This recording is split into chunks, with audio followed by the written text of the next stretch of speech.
kembali lagi di Cahaya Hati Indonesia dan alhamdulillahirobbilalamin kita masuk ke dalam sesi pertanyaan. Dan sebelum Ali kasih kesempatan untuk yang dari media sosial, kita kasih kesempatan dulu buat yang ada di masjid. Insya Allah ini pertanyaan untuk guru kita yang dimuliakan Allah Subhanahu Wa Taala. Al-Ustaz Kiai Haji Muhammad Nur Hayat. Ibu dan untuk mau tanya nih? Ya sebelah sini ya, oke Pak silakan. Boleh di dalam ya face shieldnya silakan. Assalamualaikum warahmatullahi wabarakatuh. Waalaikumsalam warahmatullahi wabarakatuh. Saya Nani dari pengajian Masjid Al Khairiyah Bogor. Mau bertanya Pak Ustadz, sekarang kan zamannya sudah kayak begini ya Pak ya. Banyak juga di jalanan atau sampai sekarang ke rumah Pak. Banyak orang yang mengamen atau meminta-minta. Kadang kita kasih salah, nggak dikasih dibilang pelit tuh Pak. Saya minta pencerahannya mesti seperti apa kita ini Pak. Terima kasih. Assalamualaikum warahmatullahi wabarakatuh. Assalamualaikum warahmatullahi wabarakatuh. Silahkan guru. Baik, pertanyaannya luar biasa, sangat kontekstual, terjadi di mana-mana. Banyak orang minta-minta, sampai sekarang tidak hanya di perempatan jalan tapi ke rumah-rumah. Betul nggak Bu?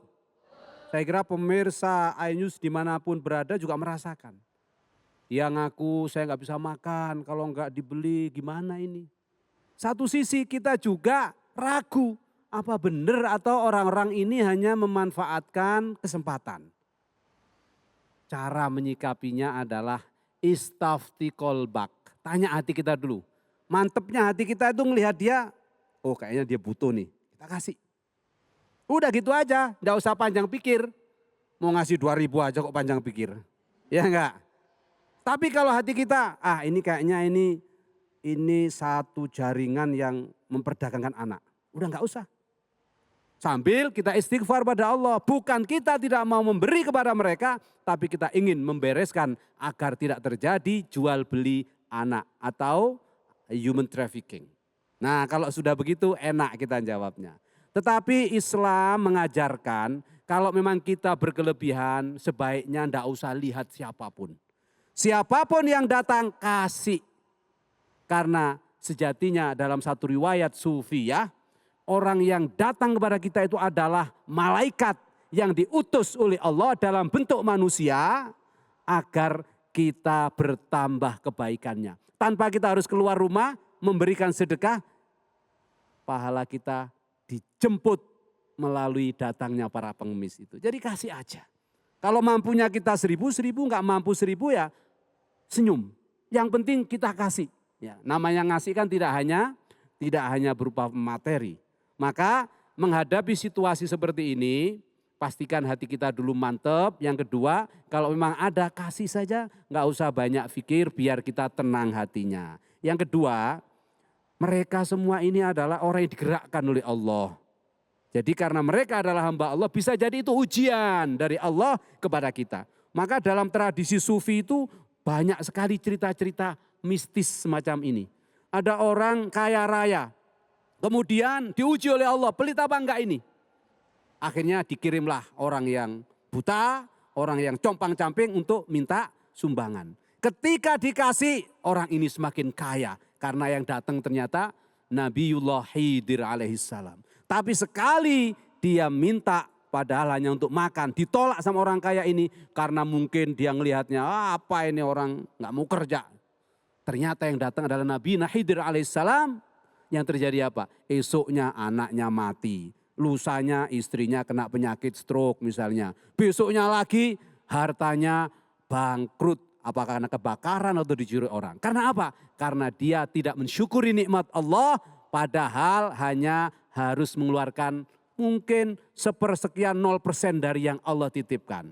Makanya untuk mengantisipasi itu semua, jadilah orang yang senantiasa mudah berbagi. Iya baik terima kasih. Cukup ya Umi ya. Baik kita lanjutkan pertanyaan selanjutnya. Mohon kesediaannya guruku ini dari media sosial. Masih bersama guru kita Kiai Haji Muhammad Nur Hayat. Teman saya dulu hidupnya susah. Ini dari @Shakila8. Nakalnya luar biasa namun setelah ia hijrah dan bertaubat, ia memiliki rizki yang tak disangka-sangka. Namun dalam setahun ini ia kembali melakukan dosa. Apakah rizki yang Allah beri kepada beliau adalah merupakan tepat sasaran? Mohon penjelasannya. Baik, kalau kita sudah taubat, sudah hijrah dari jalan kemaksiatan menuju jalan ketaatan, kemudian karena kita taubat dan hijrah itu rizki kita berlimpah. Lalu kemudian kita ngaco lagi hidupnya, maksiat lagi. Apakah rizkinya salah sasaran? Tidak ada rizki yang salah sasaran. Wa ma min dabbatin fil ardi illa 'ala Allahi rizquha. Tidak ada satu binatang melata pun di atas muka bumi ini kecuali Allah sudah mengatur rizkinya. Kalau binatang melata mulai semut, nyamuk saja sudah diatur apalagi manusia. Berarti ketika dia sedang diberi rizki oleh Allah lalu kemudian dia tetap maksiat kepada Allah bisa jadi rizkinya itu adalah ujian. Rizkinya itu menjadi istidraj untuk melulu apakah dia mau kembali kepada Allah dan bersyukur dengan menambah ketaatan dan ibadah atau semakin jauh dari Allah. Nah, yang segera kembali dengan tobat, insya Allah rizkinya akan tambah berkah. Tapi kalau dia ternyata setelah kaya, kembali ke jalan kesesatan, maka rizki itu akan dimintai pertanggungjawaban. Makanya tadi saya sudah sampaikan di sesi pertama, bagaimana agar rizki kita itu berkah, kita mendapatkan rizki yang kasbi, tapi sekaligus yang wahbi, yang kasbi tadi cari yang halal. Bagaimanapun caranya yang penting halal. Tapi yang wahbi topang dengan sholat tahajud. Karena apa? Wa minal laili fatahajjat bihi nafilatan lak asa ayyab'atsaka rabbuka maqaman mahmuda. Yang kedua, sholat duha. Karena dengan sholat duha kita akan dijamin rizkinya oleh Allah. Tidak hanya di dunia ini sampai di akhirat. Yang ketiga, perbanyak membaca sholawat kepada Rasulullah Sallallahu Alaihi Wasallam. Dan kalau doa awali dengan Asmaul Husna. Nah, insya Allah dengan semua itu rizki kita yang kasbi maupun yang wahbi akan menjadi tambah berkah. Amin. Amin ya Allahumma rabbal alamin. amin. Baik, terima kasih guruku yang dimuliakan Allah Subhanahu wa taala Kiai Haji Muhammad Nur Hayat. Dan kita lanjutkan sesi tanya jawab ini. Ada masih dari masjid ya, kita kasih kesempatan kepada jamaah yang hadir di masjid. Ini untuk guru kita yang dimuliakan Allah Subhanahu wa taala, Al Habib Nabil Al Musawa. Umi, udah ada yang ingin bertanya? Assalamualaikum warahmatullahi wabarakatuh. Nama saya Yanti dari Masjid Taklim Al-Khairiyah Bogor. Habib, saya mau bertanya. Anak saya sepertinya kecanduan main game. Saya suruh sholat tapi ia malah marah dan melawan saya. Bagaimana cara mendidik yang baik ya Ustadz? Rabbi syrah li sadri wa yassir li amri wahlul 'uqdatan min lisani yafqahu qawli. Jadi tadi pengalaman dari ibu dan mungkin bukan hanya beliau ya, tapi banyak pengalaman di kalangan kaum muslimin muslimat. Jadi anak-anak zaman sekarang, tadi saya membahas tentang anak-anak akhir zaman ya. Yang apa namanya dia kalau disuruh sholat susah. Jangankan ibadah yang lain begitu ya, mungkin zikir, ya kemudian baca Quran, sholat aja kadang-kadang susah nyuruhnya begitu ya Bu ya.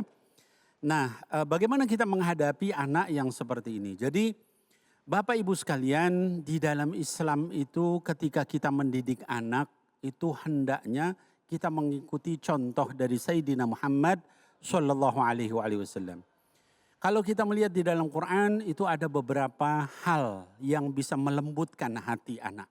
Ya, yang pertama dari sejak dia di dalam kandungan kita minta dulu sama Allah Subhanahu Wa Taala. Ya, misalnya Rabbi Habli, ya apa namanya, ya Allah berikan kepada kami dzurriyyatan thayyibah innaka sami'ud du'a. Ya berikan kepada kami keturunan kami yang baik, yang soleh, ya yang jadi orang-orang yang baik, ya dekat sama Engkau.